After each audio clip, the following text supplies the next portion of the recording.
선하시고 자비로우신 하나님 아버지, 우리에게 생명 주신 은혜를 생각하며 감사하며 예배를 바칩니다.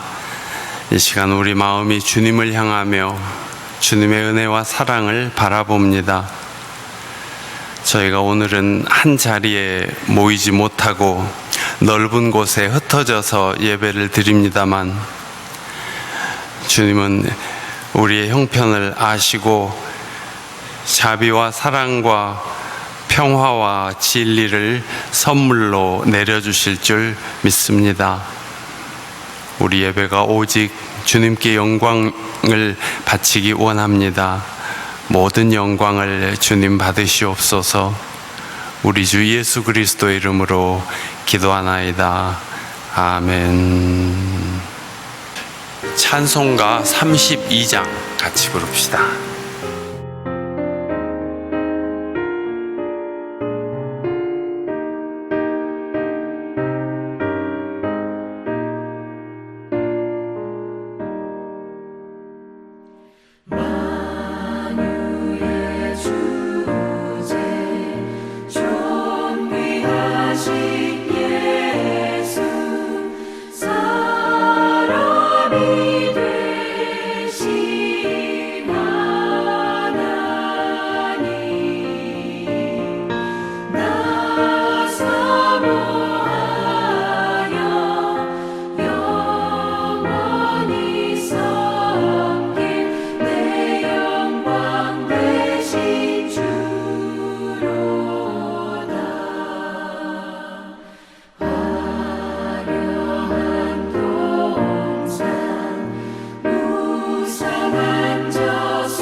시편 교독하겠습니다. 교독문, 찬송가에 있는 교독문 47번 시편 105편을 같이 교독합시다. 여호와께 감사하고 그의 이름을 불러 아뢰며 그가 하는 일을 만민 중에 알게 할지어다.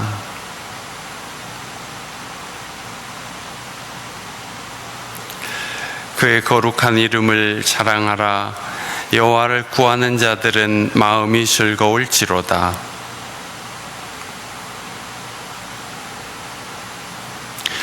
그의 종 아브라함의 후손 곧 택하신 야곱의 자손 너희는 그가 행하신 기적과 그의 이적과 그의 입의 판단을 기억할지어다. 그는 그의 언약 곧 천대에 걸쳐 명령하신 말씀을 영원히 기억하셨으니 야곱에게 세우신 율례 곧 이스라엘에게 하신 영원한 언약이라. 이르시기를 내가 가나안 땅을 네게 주어 너희에게 할당된 소유가 되게 하리라 하셨도다. 아멘. 예수 이름 기도와 침묵으로 참여합시다. 하나님의 아들이신 주 예수 그리스도님, 이 죄인을 불쌍히 여기시고 자비를 베풀어 주십시오. 하나님의 아들이신 주 예수 그리스도님, 이 죄인을 불쌍히 여기시고 자비를 베풀어 주십시오. 하나님의 아들이신 주 예수 그리스도님, 이 죄인을 불쌍히 여기시고 자비를 베풀어 주십시오.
하나님의 말씀입니다. 하나님은 우리의 피난처시요 힘이시니 환난 중에 만날 큰 도움이시라. 그러므로 땅이 변하든지 산이 흔들려 바다 가운데 빠지든지 바닷물이 솟아나고 뛰놀든지 그것이 넘침으로 산이 흔들릴지라도 우리는 두려워하지 아니하리로다. 아멘.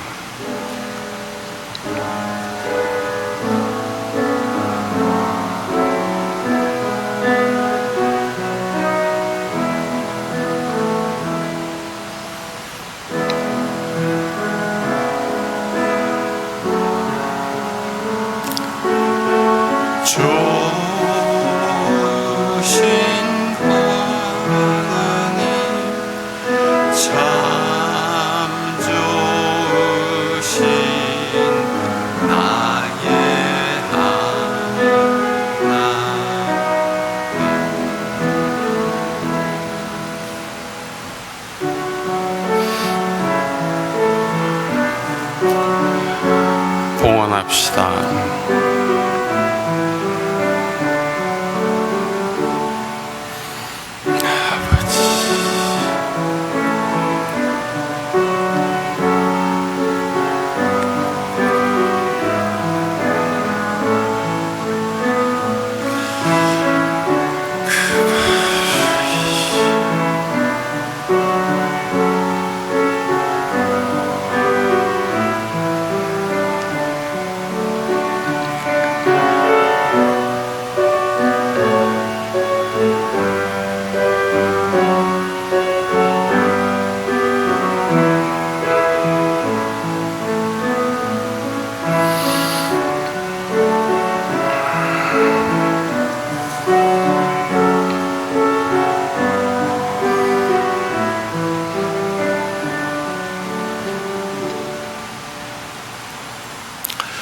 기도합시다. 자비로우신 하나님, 우리에게 생명을 주시고 또 일용할 양식을 주시고 사랑하는 가족들과 삶의 터전을 허락하여 주신 은혜 감사합니다. 주님은 우리가 이 땅에서 잘 살아가도록 온갖 좋은 것들을 마련하여 주셨는데 우리가 감사한 줄 모르고 낭비하고 파괴한 모든 잘못들을 용서해 주시옵소서. 자비로우신 하나님, 온 세상에 코로나 전염병이 퍼져서 인류가 고통스러워하고 있습니다. 하나님, 우리가 이 어려움을 잘 이기게 해주시기를 기도합니다. 투병하는 교우들, 삶이 힘들고 어려운 사람들, 경제적으로나 정신적으로 고통받는 이들에게 자비를 베풀어 주시기를 빕니다. 주님께서 당신의 사랑과 영원하신 진리를 전하기 위하여 세우신 교회들을 성령께서 보호하시고 인도하여 주셔서 주님의 뜻에 합당한 생을 살아가게 하시고 변함없으신 주님의 진리를 전하게 하여 주시옵소서. 오늘도 저희가 각 가정에서 각자 예배 올리오니 주님, 저희가 어디 있든지 저희 마음을 헤아리시고 주님을 향하여 바치는 저희 예배를 받아 주시옵소서. 모든 것을 허락하시는 하나님께 감사하오며 우리 주 예수 그리스도 이름으로 기도하옵나이다. 아멘.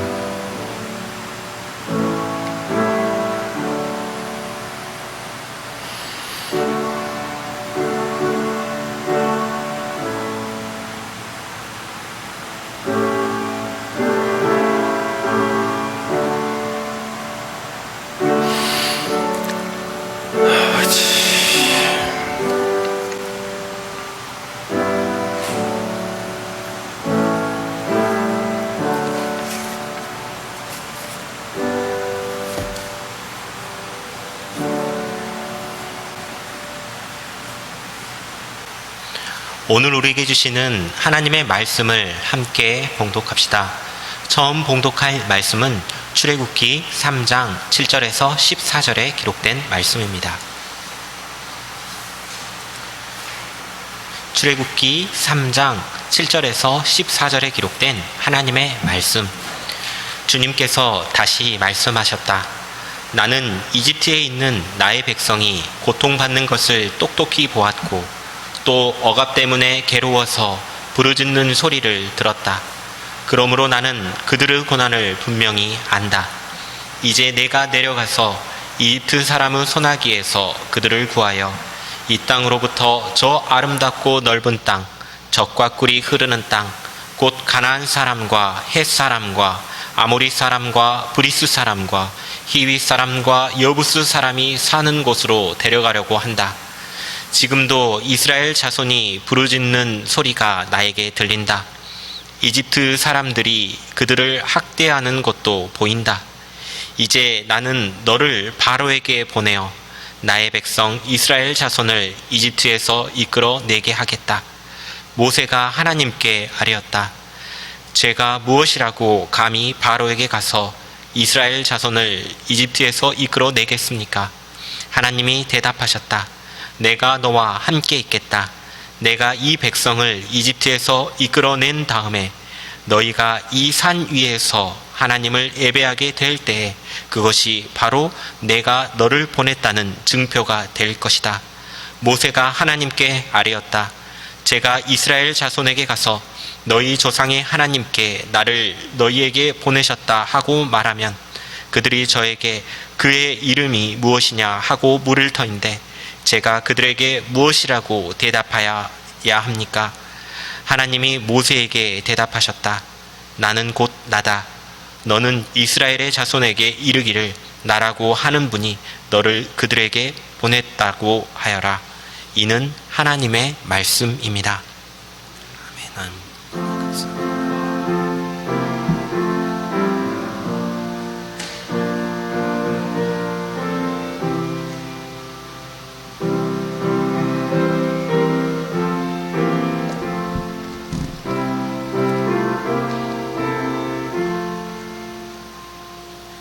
두 번째 말씀은 로마서 12장 9절에서 21절입니다. 로마서 12장 9절에서 21절에 기록된 하나님 말씀. 사랑에는 거짓이 없어야 합니다. 악한 것을 미워하고 선한 것을 굳게 잡으십시오. 형제의 사랑으로 서로 다정하게 대하며 존경하기를 서로 먼저 하십시오.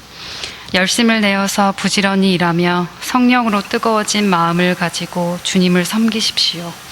소망을 품고 즐거워하며 환난을 당할 때 참으며 기도를 꾸준히 하십시오. 성도들이 쓸 것을 공급하고 손님 대접하기를 힘쓰십시오. 여러분을 박해하는 사람들을 축복하십시오.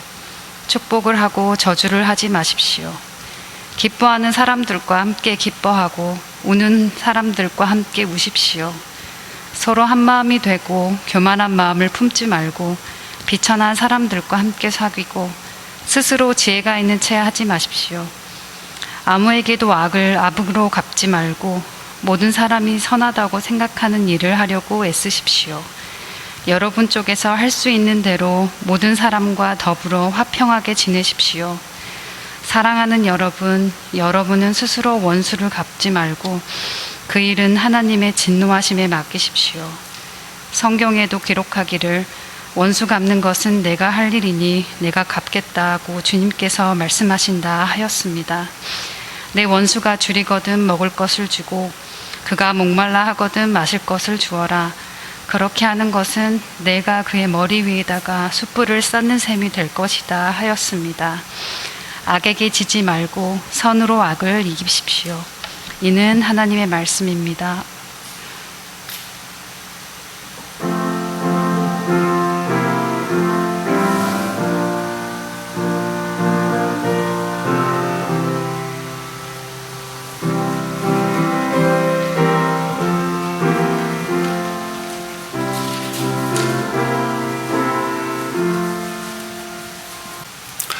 오늘의 복음서는 마태복음 16장 21절에서 25절 말씀입니다.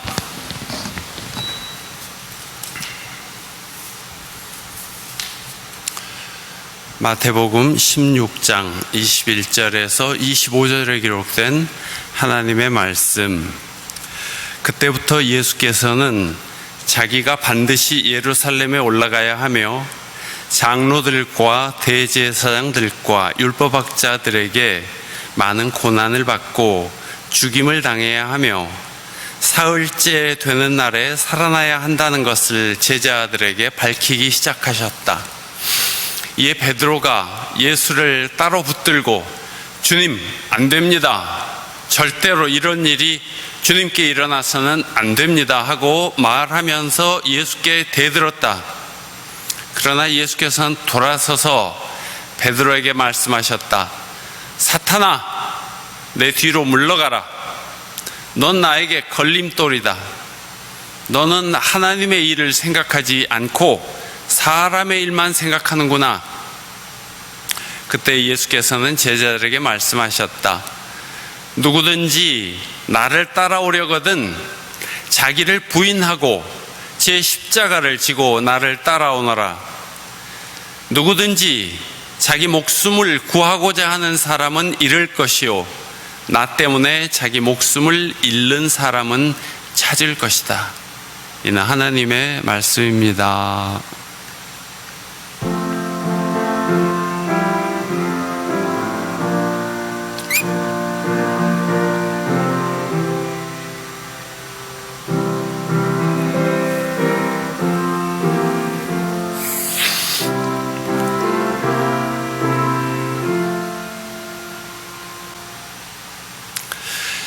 사랑하는 교우 여러분에게 주님의 은총이 가득하시기를 바랍니다.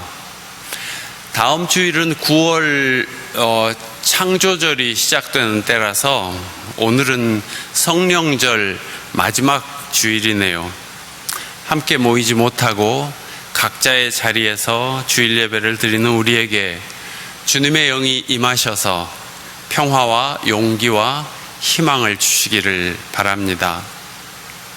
코로나 전염병 사태로 많은 사람들이 위축되고 고통을 받고 있는 세상에 몇몇 정치적으로 무지한 목사들과 신자들의 난동 때문에 선하신 주님의 교회가 한꺼번에 욕을 먹고 주님의 영광이 가려지는 현실이 참담합니다.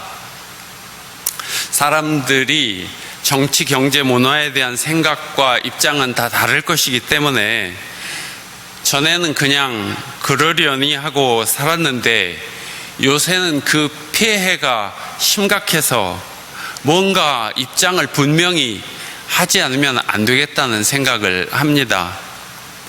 지금 이 정부가 흠없는 정부는 아니지만 그래도 이전 정부들보다는 더 한반도의 평화와 경제적 평등을 지향하려고 애를 쓰는 것 같은데, 왜 어떤 교회 목사들과 신도들은 저렇게 자본주의만 외치고, 왜 집회 때마다 미국 국기는 그렇게 흔들어 대는 것일까요?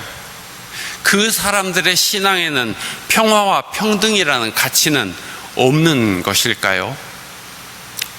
심지어 코로나 전염병의 위험이 높은 시기에 전국적으로 교인들을 동원해서 반정부 집회를 하느라고 광화문에서 침을 많이 튀겨서 전염병이 전국으로 확산하게 되었습니다. 이렇게 반정부 시위대로 전락한 목사와 신도들의 난동으로 코로나가 확산되자 전 국민이 교회를 싸잡아 욕하고 있습니다. 주님께 심히 송구합니다. 교회는 자본주의의 보루가 아닙니다. 교회는 그리스도의 몸이요, 교회의 머리는 예수님이라고 하지 않습니까? 예수님의 산상수훈들을 보면 이런 가르침들이 있죠. 가난한 사람 또는 마음이 가난한 사람들이 복이 있다. 평화를 위하여 일하는 사람과 마음이 깨끗한 사람들이 복이 있다. 보복하지 말아라. 원수까지 사랑해라. 재물을 섬기지 말고 하나님의 나라를 구해라. 하늘아버지의 뜻을 실천해라. 이런 말씀들이 예수님 말씀의 핵심 아니겠습니까? 예수님은 질병에 허덕이는 사람들을 고쳐주시고 귀신을 쫓아내시고 하늘나라 진리를 가르쳐 주셨죠. 그러나 당신의 생활은 누추하셔서 여우도 굴이 있고 새도 보금자리가 있지만 인자는 머리 둘 곳도 없다 하셨습니다.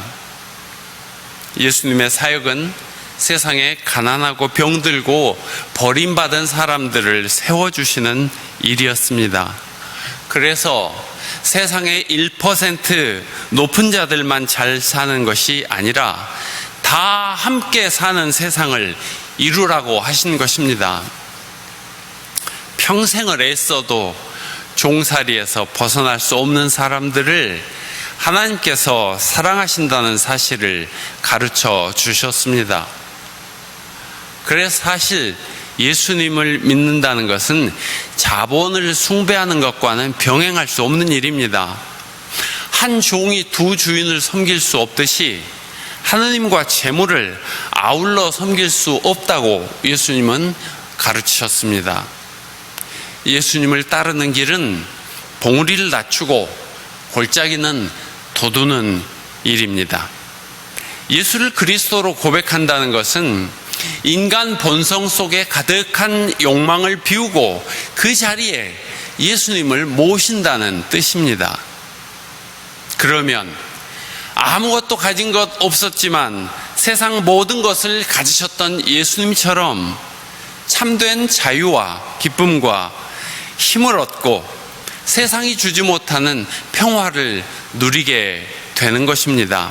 그것이 하느님 나라를 소유한 그리스도인의 영원성입니다. 그리스도를 믿는 신자들에게서는 그런 영원성을 발견할 수 있어야 합니다. 신앙은 자기를 비우고 거기 그리스도를 모시는 일입니다. 자기 주장과 자기 소유에 목을 매는 것은 예수님을 따르는 신앙이 아니라 자기가 만든 신앙입니다. 탐욕은 우상 숭배라고 하셨습니다. 오늘 구약 성경을 보면 모세는 하나님의 말씀대로 이집트에 가서 히브리인들을 데리고 나오는 일을 소명받습니다.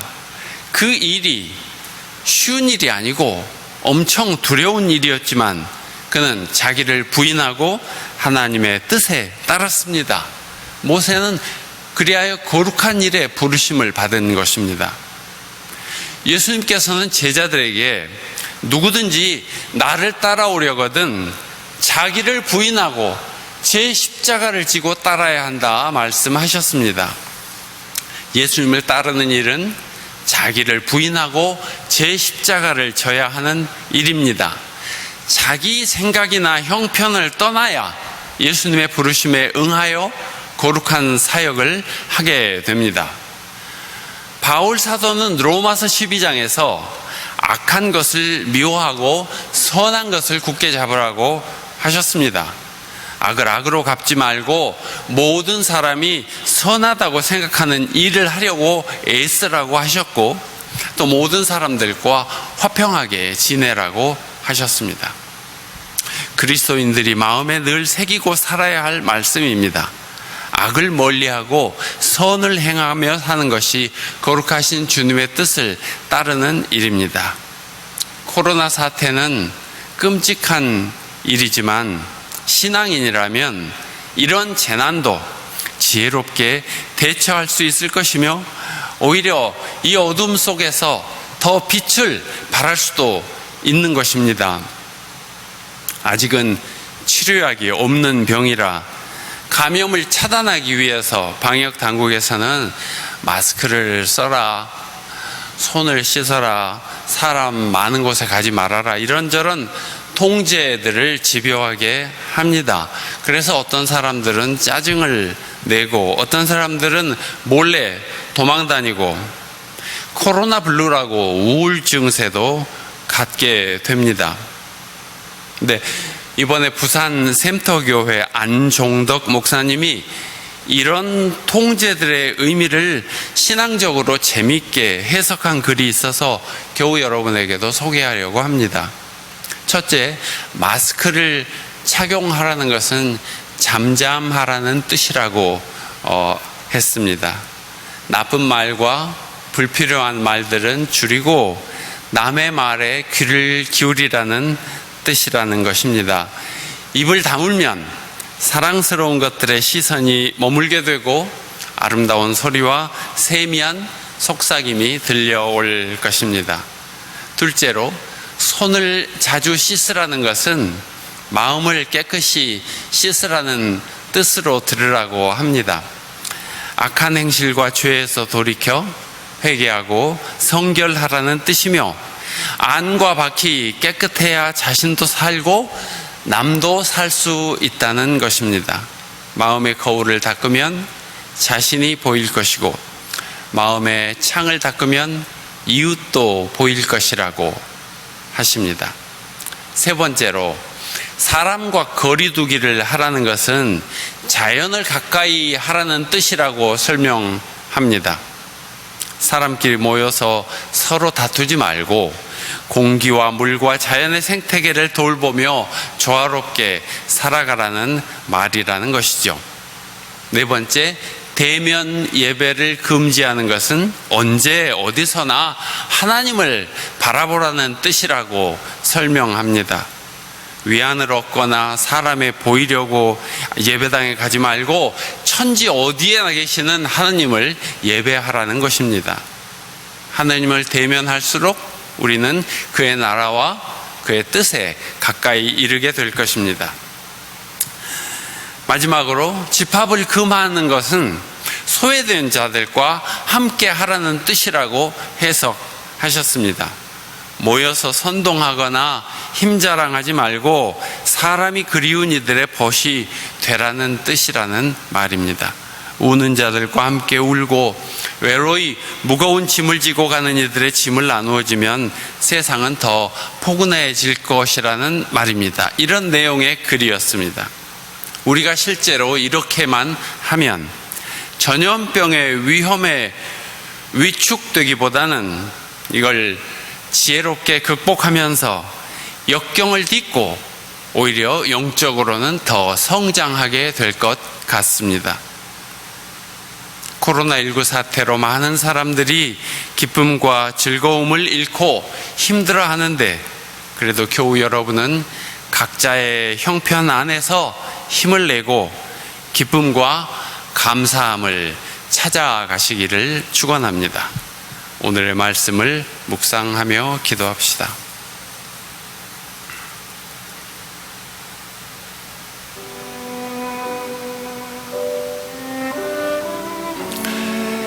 나는 나의 백성이 고통받는 것을 똑똑히 보았고 괴로워서 부르짖는 소리를 들었다. 이제 나는 너를 보내어 내 백성을 이집트에서 이끌어내게 하겠다.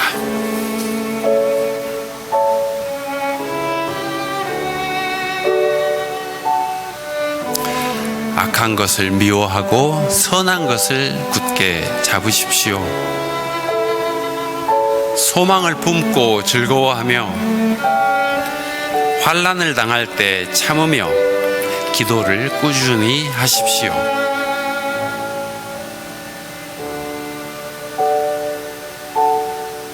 아무에게도 악을 악으로 갚지 말고 모든 사람이 선하다고 생각하는 일을 하려고 애쓰십시오.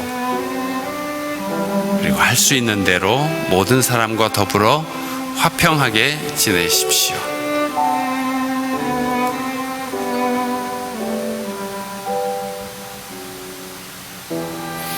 예수께서는 제자들에게 말씀하셨다. 누구든지 나를 따라오려거든 자기를 부인하고 제 십자가를 지고 나를 따라오너라.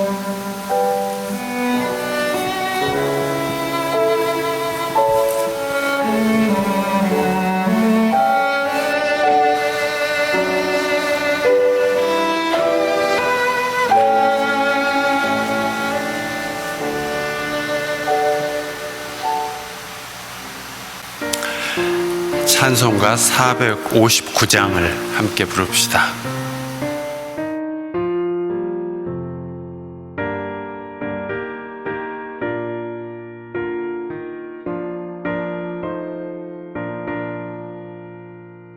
누가 주를 따라 섬기려는가? 누가 죄를 떠나 주가 따를까? 누가 주를 섬겨 남을 구할까? 누가 주의 뒤를 따라가려나?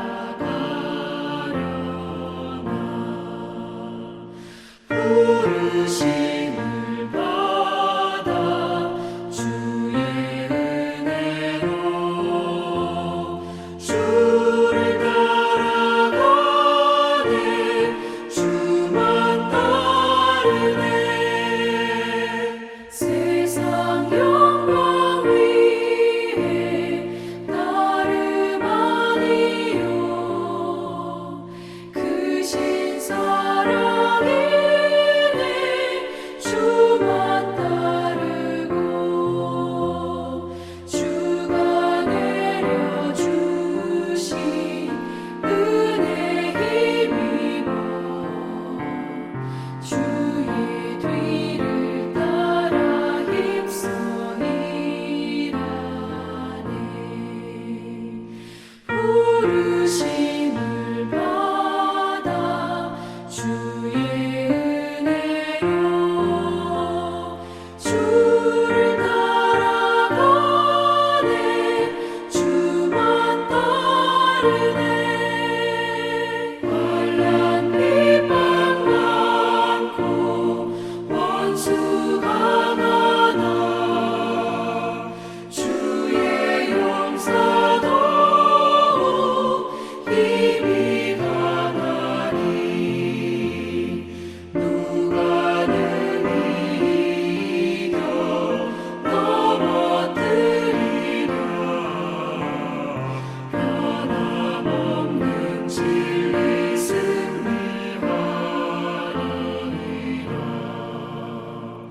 기쁜 찬송하며 주의 은혜로 주를 따라가네.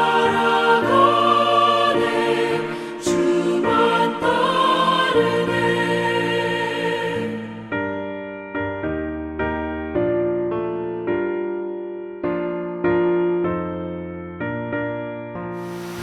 예배를 마칩니다. 이제 여러분은 어디에서나 자기를 부인하고 자기 십자가를 지고 우리 주님을 따라가시기를 바랍니다. 이제는 우리 주님 예수 그리스도의 은혜와 하나님 아버지의 그 크신 사랑과 성령의 교통하심이 하나님 앞에 예배 올리고 하나님께 감사하며 하나님의 뜻에 따라 살아가는 하나님의 백성들 위에 늘 함께 계시기를 축원합니다. 아멘.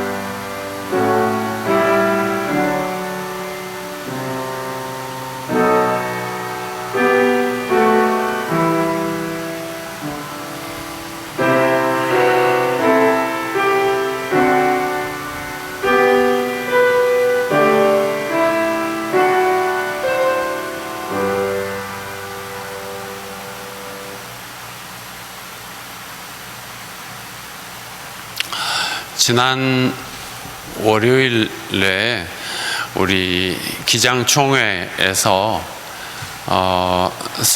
총회장님 이름으로 성명서를 냈습니다. 그 광고를 대신해서 그 총회 성명서를 여러분에게 읽어드리겠습니다. 한국기독교장로회 총회 성명서. 코로나19 감염 사태는 멈추어 서서 돌아보고 잘못된 길에서 돌이키라는 하늘의 음성이었습니다. 그러나 우리는 사회가 멈추어 선 동안에도 욕망의 걸음을 멈추지 않았습니다. 어디서부터 잘못되었는지 돌아보는 일에 게을렀습니다. 삶의 대전환을 요구하는 거대한 문명사의 흐름을 읽지 못하고 돌이켜 사는 길을 찾지 않았습니다. 결국 복음을 전파해야 할 교회는 도리어 코로나19 슈퍼 전파자가 되어 세상의 손가락질을 받게 되었습니다. 너희는 세상의 소금이니 만일 소금이 맛을 잃으면 무엇으로 짜게 하리요? 후에는 아무 쓸데없어 밖에 버려져 다만 사람들에게 밟힐 뿐이니라는 말씀이 현실이 되었습니다. 교회를 향한 분노와 아우성 속에서 하늘의 음성을 듣습니다. 너희가 결코 세상보다 이타적이지 않을 뿐 아니라 합리적이지도 윤리적이지도 않다는 준엄한 꾸짖음을 듣습니다. 참담하고 부끄럽습니다. 하나님 앞에 죄송하고 세상 앞에 미안합니다. 회개로 무릎을 꿇고 참회로 엎드립니다. 구구적 정치 이념과 근본주의적 믿음이 결합한 전광훈 현상은 한국 교회의 민낯이었습니다. 분단 체제에서 화해의 가교가 되어야 할 교회가 대결과 증오를 부추겼습니다. 극단적 혐오와 막말을 서슴지 않았습니다. 급기야 전광훈 현상은 이 엄중한 시기에 국가적 방역 체계를 근본적으로 뒤흔들었습니다. 사랑제일교회발 확진자만 800명이 넘어섰음에도 바이러스 테러다, 확진자 조작이다는 등의 가짜 뉴스를 유포하고 병원을 탈출하는 등 일반적 상식과 규범마저 무너뜨렸습니다. 한국교회는 그 책임으로부터 자유로울 수 없습니다. 한국교회는 즉각 전광훈 목사의 관계 절연을 선언하고 그를 교계에서 추방해야 합니다. 그러나 그보다 앞서 전광훈 현상을 배태하고 비호하거나 또는 방관해온 그동안의 한국교회의 잘못을 통렬하게 참회해야 합니다. 지금의 코로나 상황은 우리에게 근본적인 물음을 던지고 있습니다. 교회에 대해서, 예배에 대해서, 믿음에 대해서 숱한 질문을 던지고 있습니다. 우리는 이 질문에 대해 진지하게 성찰해야 합니다. 그러나 분명한 것은 교회는 세상 가운데 생명을 살리신 그리스도의 몸으로 존재하는 공동체입니다. 그럼에도 종교의 자유, 헌법상의 자유를 내세우며 대면 예배를 비대면 예배로 전환하라는 방역 당국의 요청을 거부하고 나서는 목사와 교회들이 있습니다. 나의 종교적 자유가 남을 위험에 빠뜨릴 자유까지 포함되는 것은 아닙니다. 헌법과 법을 논하기 이전에 교회는 세상의 구원을 위해 자신을 희생하고 십자가를 짐으로써 하나님 나라를 보여주어야 할 공동체입니다. 그러나 현실은 교회가 세상에 십자가를 지어주는 꼴이 되었습니다. 자기 주장을 위해 세상의 희생에 무관심할 때 이미 그것은 교회도 아니고 신앙도 아닙니다. 오늘날 한국 교회에서 교회는 집단 이기주의, 거짓 우월감과 자기 당착, 편견과 혐오를 전파하는 집단이 되었습니다. 생명의 하나님은 코로나19를 통해 생명의 존엄을 위협하는 개인과 집단과 문명을 심판하실 것입니다. 우리는 교회가 그 심판의 대상이 아닌지 두려운 마음으로 성찰하고 돌이켜야 합니다. 한국 교회는 한국의 근대화와 민주화에 기여한 소중한 전통을 가지고 있습니다. 우리 사회 구석구석 섬기고 봉사하는 현장에는 교회가 있었습니다. 국가적 위기에 때마다 힘을 보탠 아름다운 전통이 있습니다. 그러나 오늘날 그 전통의 깃발은 찢겨졌고 땅에 버려져 밟히고 있습니다. 그 깃발은 우리로 인해 빛을 잃었습니다. 우리는 온전한 참회 가운데서 오직 예수 그리스도의 손과 발이 되어 세상의 아픔을 보듬고 섬겨야 합니다. 분단과 대결의 상처를 가슴에 품고 평화를 여는 걸음이 되어야 합니다. 복음을 몸으로 살고 삶으로 복음을 선포해야 합니다. 우리는 2020년 한국 교회의 부끄러움과 수치를 결코 잊지 않을 것입니다. 사람은 실패하지만 하나님의 나라는 실패하지 않는다는 믿음을 가지고 이 땅 위에 생명을 살리는 교회를 세우기 위해 다시 일어설 것입니다. 기장교회는 물론 깨어있는 신앙의 형제 교회들과 손을 맞잡을 것입니다. 무엇보다 코로나 재확산의 위기 앞에서 모든 교회들이 방역에 앞장서 협력함으로 국가적 위기를 극복하는 데 온 힘을 다할 것을 다짐합니다. 이 다짐을 실행하는 기장교단의 모든 교회와 또한 이 땅의 모든 그리스도인들에게 그리고 코로나19 방역을 위해 애쓰는 수많은 사람들과 사회의 경제적 피해자들에게 하늘의 위로가 가득하기를 두 손 모아 기원합니다. 너희는 세상의 빛이라. 너희 빛이 사람 앞에 비치게 하여 그들로 너희 착한 행실을 보고 하늘에 계신 너희 아버지께 영광을 돌리게 하라. 2020년 8월 24일 한국기독교 장로회 총회장 육순종.